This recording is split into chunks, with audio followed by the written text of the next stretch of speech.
আল্লাহু আকবার, আল্লাহু আকবার।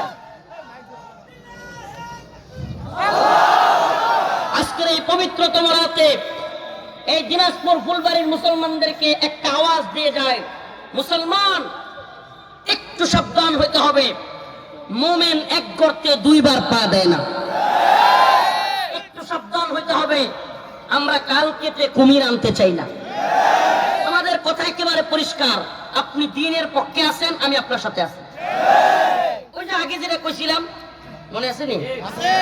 ইসলামের বিরুদ্ধে যাবেন, আমার আপনাকে মানার প্রশ্ন আসে না।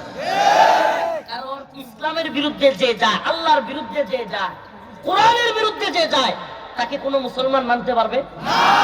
আপনি আল্লাহর বিরুদ্ধে গেলে আমি আপনাকে কিভাবে মানবো? আল্লাহরে বাদ দিয়ে মানবো নাকি? আল্লাহরে বাদ দিয়ে মানলে আমার ইমান থাকবে? ইসলামের বিরুদ্ধে কেউ গেলে তাহলে যদি আমি মানি, আমার ইমান থাকবে? কোরআনের বিরুদ্ধে কেউ কথা বলতেছে, তসলিমা নাসরিনের মতো লোক, তারও যদি আমি পক্ষে যাই, আমার ইমান